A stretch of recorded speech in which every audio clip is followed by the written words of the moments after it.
ভগবতে বাসুদেবায়। আমার প্রিয় দর্শক বন্ধুকে আমার আন্তরিক অভিনন্দন, শুভেচ্ছা ও ভালোবাসা জানাই। আমি আশা করি অনাদি আদি গোবিন্দের অশেষ করুণায় আপনারা সকলেই কুশল আছেন। আজ আপনাদের কাছে যে গুরুত্বপূর্ণ বিষয়টি নিয়ে আলোচনা করতে চলেছি, দেবগুরু বৃহস্পতি ঠিক কর্কট রাশিতে অশ্লেষা নক্ষত্রে প্রবেশ করবে 19 আগস্ট 2026 ভোর 3:37 এবং এই 31 অক্টোবর পর্যন্ত অবস্থান করবে, মোট 74 দিন। তাই কর্কট রাশি বা কর্কট লগ্নের জাতক জাতিকারা আপনারা কেমন ফল পেতে চলেছেন তা আমি আচার্য কমল শাস্ত্রী আপনাদের কাছে এই ভিডিওতে বিস্তারিতভাবে আলোচনা করব। ধৈর্য সহকারে আপনারা ভিডিওটি দেখবেন। অশ্লেষা নক্ষত্রের দেবতা হচ্ছেন নাগ বা সর্পরাজ এবং এর শাসক গ্রহ হলো বুধ। বৃহস্পতি জ্ঞান ও সৌভাগ্যের কারক। এই নক্ষত্রের প্রভাবে গবেষণা, আধ্যাত্মিক চর্চা এবং হিসেব নিকাশের কাজে ব্যাপক সাফল্য কিন্তু আসবে। বুধ এবং সর্পের শক্তির কারণে এই সময়ে অতি আবেগপ্রবণ হওয়া, সিদ্ধান্ত নেওয়া এবং কাউকে অন্ধবিশ্বাস করা এড়িয়ে চলতে হবে।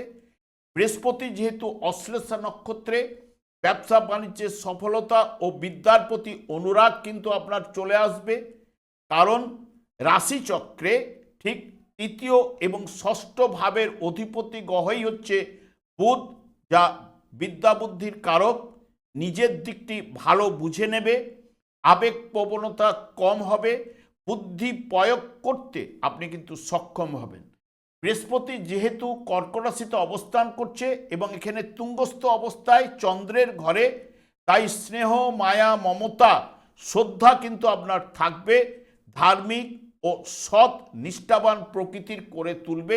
বর্তমানে দেখুন, কর্কট রাশি বা কর্কট লগ্নের জাতক জাতিকাদের বৃহস্পতি কর্কট রাশিতে তুঙ্গস্থ অবস্থায় অবস্থান করবে, যা কর্কট রাশির জাতক জাতিকাদের ক্ষেত্রে ষষ্ঠ ভাবের অধিপতি গ্রহ এবং ভাগ্য ভাবের অধিপতি গ্রহ, এবং এখানে ঠিক পঞ্চম ভাবের উপর পূর্ণ দৃষ্টি দেবে, সপ্তম ভাবের উপর পূর্ণ দৃষ্টি দেবে, নবম ভাবের উপর পূর্ণ দৃষ্টি দেবে বৃহস্পতি।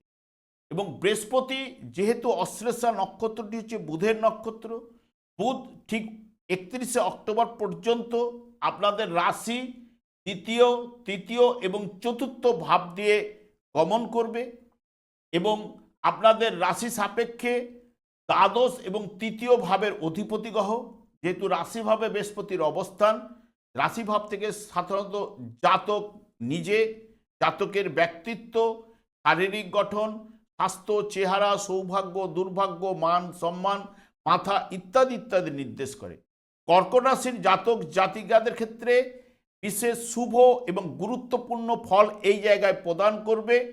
আপনার আত্মবিশ্বাস ও সামাজিক সম্মান বৃদ্ধি পাবে। সঠিক ও বুদ্ধিদীপ্ত সিদ্ধান্তের কারণে আর্থিক লাভও কিন্তু আপনার ঘটবে। অশ্লেষা নক্ষত্রের প্রতীক হল কুণ্ডলী পাকানো সর্প, যা গোপন শক্তি ও মেধার প্রতীক। এই সময়ের মধ্যে আপনার থাকা কোনো সুপ্ত প্রতিভা হঠাৎ কিন্তু প্রকাশ পাবে এবং আপনাকে সফলও কিন্তু করবে। আপনার ষষ্ঠ ইন্দ্রিয় বা মনের জোর তীব্র হবে। যে কোনো জটিল পরিস্থিতি, আসল সত্য আপনি সহজেই বুঝে ফেলতে পারবেন। আবেগের বশে কোনো হঠকারী সিদ্ধান্ত এই সময়ে নেবেন না। ঠান্ডা মাথায় নেওয়া একটি ছোট্ট সিদ্ধান্ত আপনার জীবনে বড় কোনো নতুন পথ খুলে দিতে পারে। আপনার হঠাৎ কোনো সুবর্ণ সুযোগ বা গোপন সূত্র থেকে আর্থিক লাভের যোগও কিন্তু তৈরি হবে। দীর্ঘদিন ধরে যদি আপনার কাজ অবহেলিত হয়ে থাকে, তবে এই সময় সিনিয়র বা বস আপনার মেধা বুদ্ধির সঠিক মূল্যায়নও কিন্তু করবেন।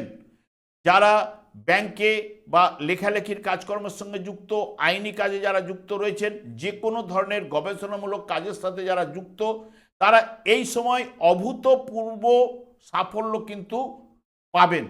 পরিবারে কোনো পুরনো ভুল বুঝাবুঝি বা বিবাদ থাকলে তা কিন্তু মিটে যাবে এবং সুখ শান্তি ফিরে আসবে। অতীতের কোনো মানসিক কষ্ট পুরনো দুঃখ থেকে আপনি এই সময় মুক্তি কিন্তু পাবেন এবং নিজেকে মানসিকভাবে অনেক শক্তিশালী অনুভবও কিন্তু করবেন। কর্কট রাশির জাতকেরা সাধারণত বেশি সংবেদনশীল হন। এই সময় অতিরিক্ত আবেগপ্রবণ হয়ে কোনো বড় সিদ্ধান্ত একদমই নেবেন না। অশ্লেষ নক্ষত্রের অধিপতি গ্রহই হচ্ছে বুধ, তাই কারো সাথে কথা বলার সময় ভাষার উপর নিয়ন্ত্রণ রাখবেন। কোনো গোপন কথা অন্যের কাছে ফাঁস করবেন না।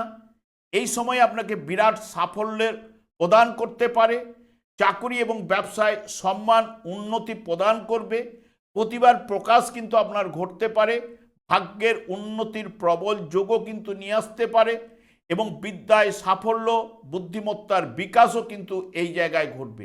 আপনাদের ক্ষেত্রে অত্যন্ত শুভ প্রভাব বিস্তার ঘটবে। আমি আর দীর্ঘায়িত না করে আমি আচার্য কমল শাস্ত্রী প্রত্যেক বুধবার এবং শুক্রবার সন্ধ্যা 8:30 এই ইউটিউব চ্যানেলে লাইভ অনুষ্ঠান করে থাকি। ঠিক ওই সময় আমাকে ফোন করলে আপনারা নিজেদের ভাগ্য বিষয়ে জানতে পারবেন। তাছাড়া বিভিন্ন ধরনের ভিডিও আপলোড করে থাকি, সেগুলি পাওয়ার জন্য আমার চ্যানেলটিকে সাবস্ক্রাইব করে বেল আইকনে ক্লিক করে রাখুন।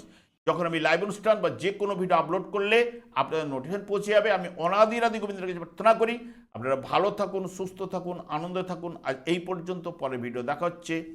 নমস্কার।